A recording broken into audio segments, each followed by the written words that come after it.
Bonjour, Stolo Jaco. Bonjour Jack Lang, Lojaco. Je vois effectivement que vous avez revêtu votre costume traditionnel vosgien, sans doute à l'occasion d'un événement local important. Bien deviné, Ivanoé.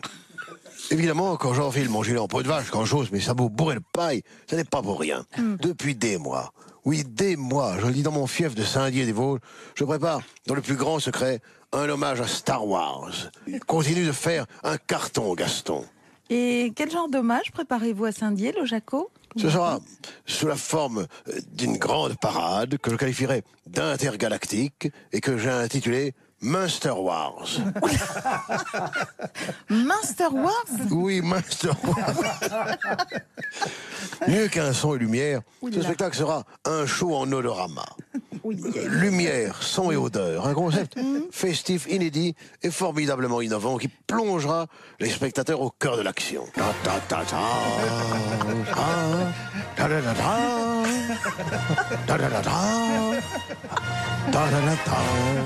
Il y a bien longtemps, dans une région lointaine, la galaxie Vosgia, où les hivers enneigés et brumeux duraient 10 mois sur 12. Les chevaliers Jedi, ainsi appelés car ils repoussaient leurs adversaires, les Schlitts, au moyen de Jedi et d'oignons. Les chevaliers Jedi, disais-je, menaient une mission désespérée pour libérer le chancelier Palpatine, prisonnier du cruel comte Doku, dont la femme, encore plus redoutable, était surnommée la mère Doku. Pardon de vous interrompre, Lojaco, mais si je comprends bien, les personnages de Munster Wars seront incarnés par les habitants de Saint-Dié-des-Vosges. C'est tout à fait ça, Raïssa. Par exemple, c'est tout naturellement la lavandière de Saint-Dié, Denise Dauphion, qui incarnera la mère Doku, quant à son mari, Homer Dauphion, le vidangeur de notre ville. Je lui ai évidemment confié le rôle de Chewbacca. Il me semble qu'il manque un accessoire essentiel. Le sabre de lumière, le célèbre sabre laser. Mais bien sûr que j'y ai pensé, Beyoncé.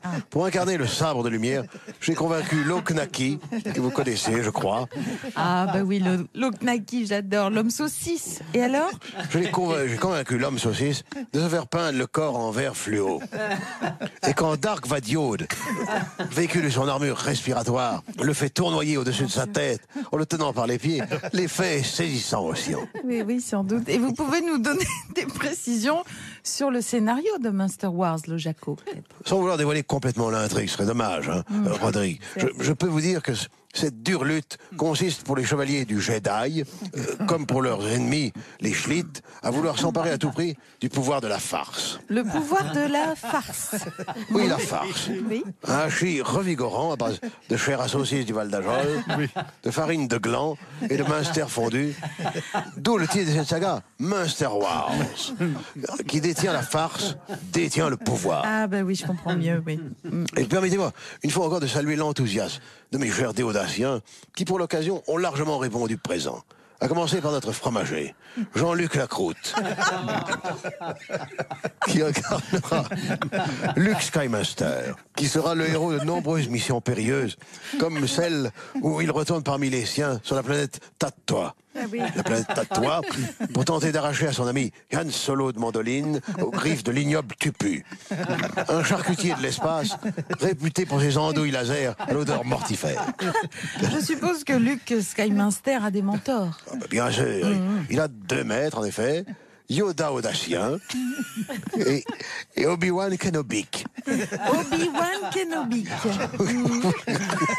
Vous l'avez bien dit, Wendy. Un personnage qui sera interprété par le gardien de chèvre de Saint-Dié. Je précise que Obi-Wan Kenobi a un frère jumeau. Obi-Wan Kenobi sexuel. Également surnommé Obi-Wan Kenobi Kebook. À cause de ses penchants sexuels ambivalents, et qui pour sa part cherche à s'emparer du côté obscur de la fesse. Et que deviendra Obi-Wan Kenobi? Finalement, il sera tué par Dark Vadiode. Vous avez cité Dark Vadiode, Lojaco, j'imagine que ce rôle sera joué par le Diode, votre fidèle serviteur, qui est, si je me souviens bien, borgne, boiteux, bossu, baveux, également sourd et muet. Et alors, ce sont justement ces différences qui font du duo le comédien idéal pour incarner le seigneur masqué de noir. Oui. Je vous rappelle que celui-ci fut brûlé, amputé et défiguré. Oui. Duo de Vador et le bras armé de l'empereur galactique Palpatine, qui sera quant à lui incarné par l'homme mort, le fossoyeur de Saint-Dié, dont le corbillard sera customisé pour l'occasion en station spatiale baptisée l'Étoile de l'homme mort. D'accord, une question. Et qui va incarner la princesse Leia Organa? Tout naturellement, le rôle est revenu à une personnalité déodacienne que je ne t'ai pas encore présentée, Leia de la Joie. Plus familièrement surnommée Leia Orgasma, Oui. car elle est la taulière de la marmotte fleurie. Oh non. Un chalet de rendez-vous situé sur la route du col de la Chlourte. Vous ne connaissez pas? C'est une nouveauté. Mais oui. Où certains voyageurs harassés font halte pour trouver un peu de détente et de chaleur en glissant l'accordéon dans le valseur. Oui, bon, dites-moi, Lojaco, quel est ce robot qui vous accompagne, là? Mais enfin, Delphin, il s'agit du robot merde de mes deux. En fait, c'est la Madeleine, la serveuse Kudjat de la taverne du Vieux Bouc, qui, vu sa taille modeste, s'est portée volontaire pour entrer dans la carapace de merde de mes deux, qui va sauver la reine de la planète Nabo. Alors, l'étoile de l'homo mort, la planète Nabo, navré, mais une fois de plus de vous interrompre, Lojaco, mais n'étant pas comme vous une fan absolue de Master Wars, je vous avoue que j'ai du mal à suivre toutes ces péripéties. Hein. GPGG, vous voulez que je vous raconte la fin? Oui, Eh bien, soit. Allons-y pour le dénouement, maman. merci Lojaco. Finalement, alors que l'empereur Palpatine tente de porter un coup fatal à Jean-Luc Skymaster, Dark Vador se sacrifie en tuant son maître à coups de sabre saucisse et sauve son fils, ce qui entraîne la destruction de la station L'Étoile de l'Homme mort et rétablit ainsi l'équilibre dans la farce. Écoutez, c'est une très belle fin. Outre la participation bénévole de la population de Saint-Dié, est-ce que des artistes plus reconnus figureront au casting de ce spectacle? Bien sûr, j'ai fait appel à des comédiens vosgiens de premier plan comme Hérisson Ford, Nathalie Porte-Manteau, Oui. Alec Guinness qui mousse, Christopher Lee de Caen, Carrie Fisher à saucisse, Oscar Isaac à patate, Tom Ken à pêche, Dites donc, il y a du monde. Yann Abercrombie Goody, John Bayou Gâteauderie, Catherine Taber-Algou, bien sûr, et l'immense James Earl Jones devant. Oh non. Et bien sûr, la mise en scène est signée Jack Lang, enfin pardon, elle est signée Lojaco. Vous savez bien, mademoiselle, que ce n'est pas mon genre de me mettre en avant et de tirer la couverture à moi. C'est sûr. Alors, pour être tout à fait franc avec vous, dans la mesure où dans ce spectacle, le fromage occupe une place capitale, pour me seconder, j'ai fait appel à un spécialiste du fromager, Georges Lucas Mambert.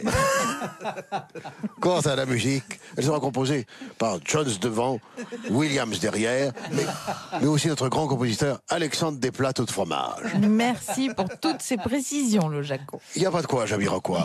Et que la farce du Jedi soit avec vous. Avec Carrie Fisher à saucisse.